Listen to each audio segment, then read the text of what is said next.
Hello everyone, welcome back to my channel. This lighting sucks. Hold on a minute. One moment please. This is a very professional setup. Let me see if I can get some better lighting. Up in here.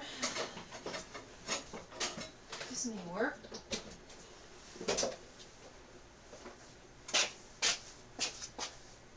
Oh, that's better. I believe this will be better. Hello? Hi. So I wanted to give an update. I went for my endoscopy today. I will be putting up another video about my endoscopy experience, which is awesome. I have to say, again, thank you everyone for all of your supportive comments. It really does mean a lot.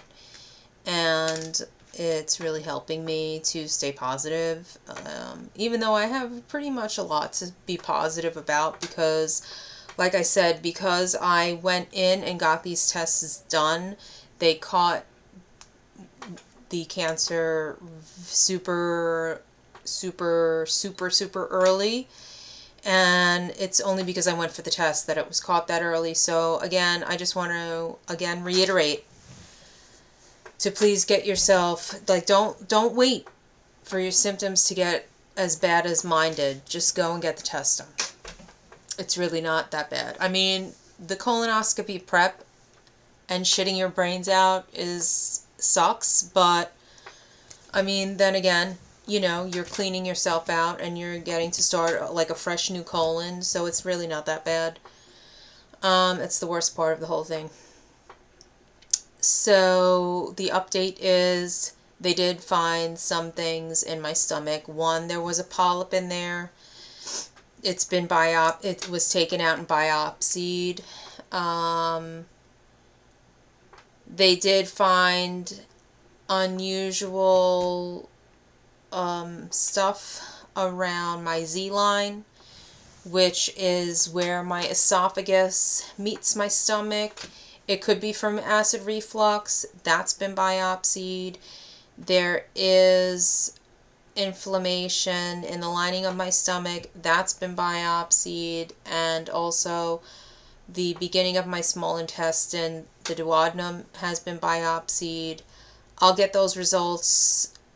My doctor told me that she'll have it when I go in for my follow-up on February 3rd. She should have them by then.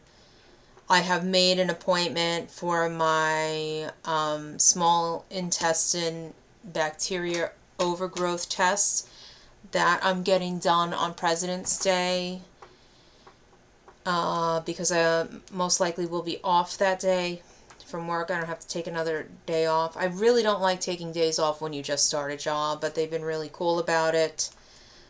They know my supervisor knows what's going on. I also let the Human Resources Department know what's going on with me, you know, just in case. So, yeah, so that's the update.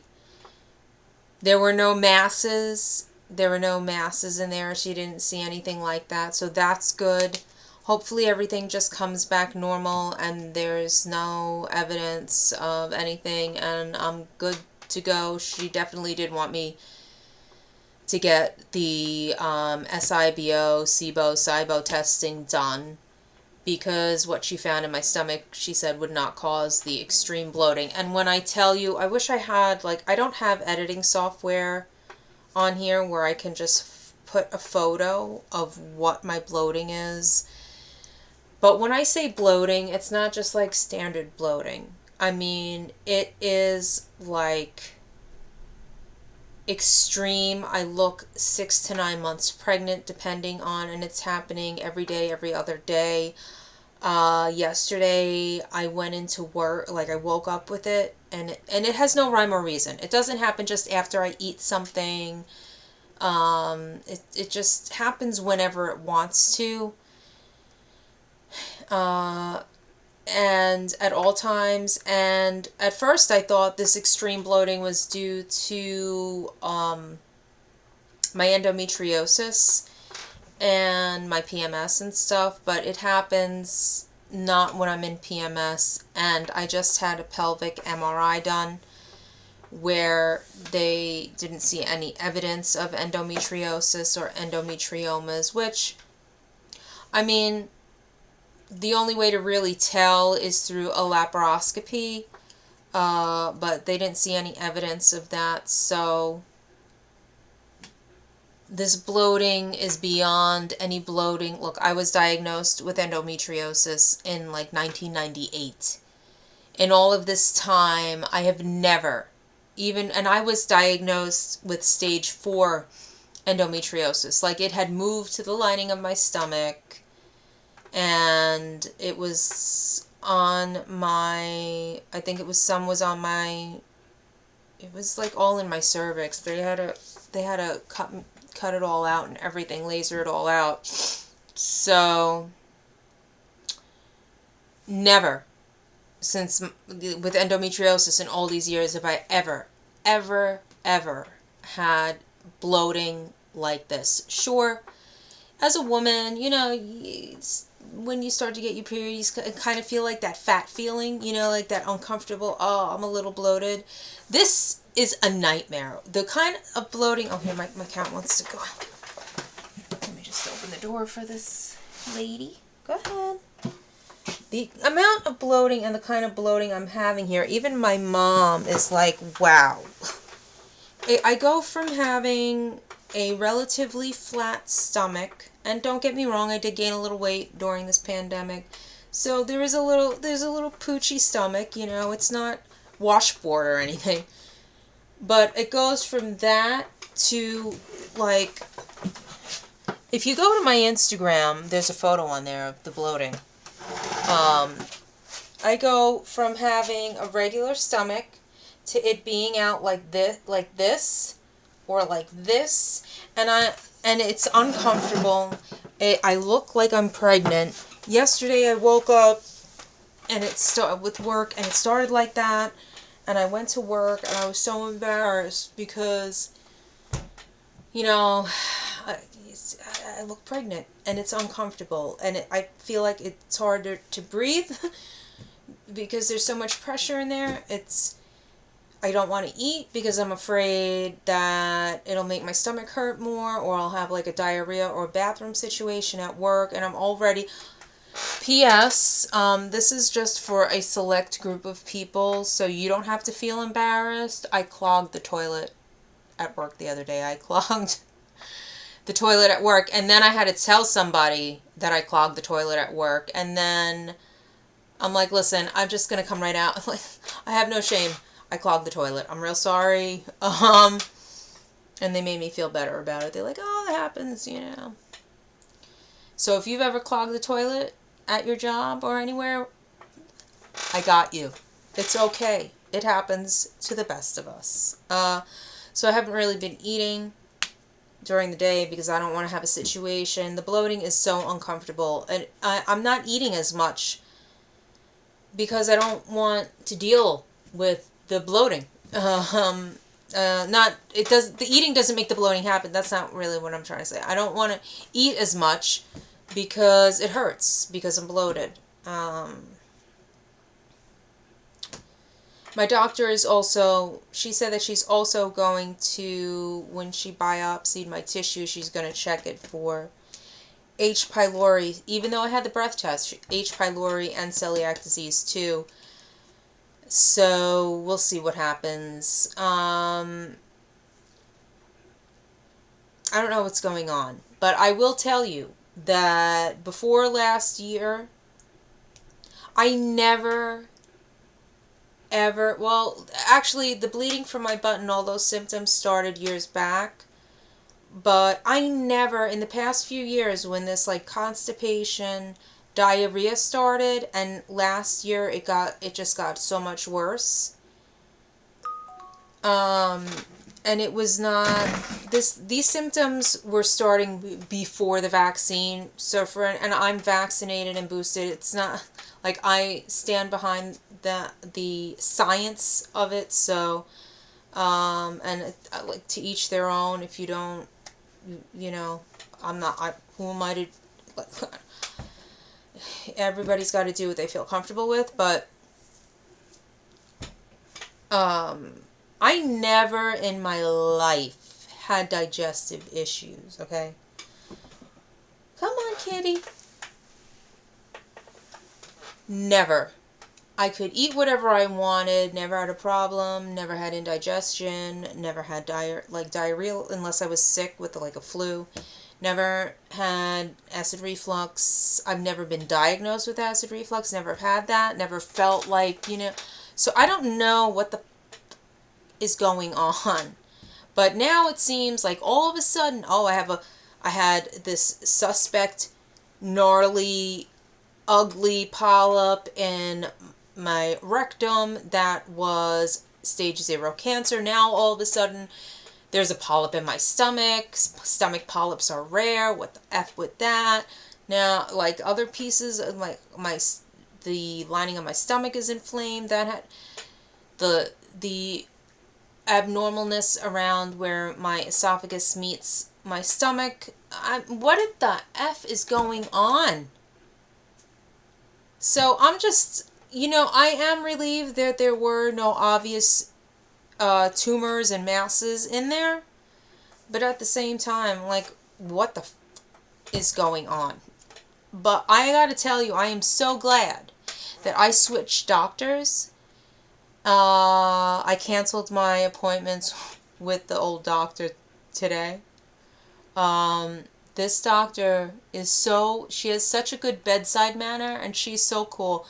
It makes a world of difference when you have a doctor that vibes with you, that you can trust. And as a woman, I really do enjoy having a woman doctor because she knows a woman's body. I feel as women, like many other people have commented, we just get dismissed. And it's not right. And I like my primary care doctor is a woman. She's been my doctor for a long time. And I always, my OBGYN is a woman. I had a male OBGYN for a number of years, and then I'm like, I need a woman doctor. So now I have my gastroenterologist is a woman, and she's really cool. She made me laugh right before the procedure, and even the anesthesiologist, he was so nice. He gave me a little bolster. He's like, I want to make you comfortable. I'm like, wow, I'm getting the whole treatment today. This is great. And my doctor's like, oh, you're going to wake up with a pedicure and a manicure? I'm like, okay. Stuff like that. When you have a doctor that's like that, it just makes you feel more at ease. So like I said, if you're not happy with your doctor, if your doctor makes you feel like shit when you go to an appointment, that's a sign that you need a new doctor. If your doctor is giving you the brush off and not addressing your symptoms or your concerns, that's another sign that you need a new doctor. If your doctor is not solving your issues, that's another sign you need a new doctor. And like I said, there's plenty of doctors out there. You just got to find the one that's right for you. We all have our own energy, our own personalities and stuff. And when you find a doctor, it's just like when you find a friend that you just click with. It's the same. When you find a doctor that just clicks with you, you know it. And that makes you feel more comfortable about going to the doctor, about getting your checkups, about getting your cancer screenings. Please get your cancer screenings. Again, I am not a person who likes to go to the doctor. I do not like invasive procedures. I do not like to get anything done. But now I have learned my lesson about that. So if I could help someone else, I'm just going to keep saying it in all of these videos. Please. When you have a doctor that clicks with you, you're more likely to go there and not be afraid of the doctor and not feel like it's a waste of time. So keep going until you find a doctor that you click with, that makes you feel good, that listens to you, that takes the time, that has a good bedside manner, that you feel comfortable with. And you'll know. Like, your intuition just knows when the vibe is right for you. You know what I mean? Like that's in any kind of relationship. You feel it. And that's what, with my primary doctor, she gets me. My gastroenterologist, I've only seen her a few times, but she's cool. That's what I like to have in a doctor. Somebody that I can trust, somebody that's going to listen to me, somebody who's going to take me seriously, somebody that has a good bedside manner, somebody that isn't going to give me the brush off. So, anyhow, that's my update, and I'll update you guys in a few weeks. I might do another video in between. February 3rd is my next doctor appointment, and then I'll find out all of the results of these biopsies then. Take care of yourselves, and, self-care is so important. Self-care is not just a spa treatment and a pedicure and like a chocolate bar. It can be, sure, but it is more than that. It's about creating a life that you enjoy living, a life that you don't have to escape from. And part of self-care is taking care of your health and putting that as a priority. You know, putting it as a priority. Did I want to take off? Am I starting my new job? No.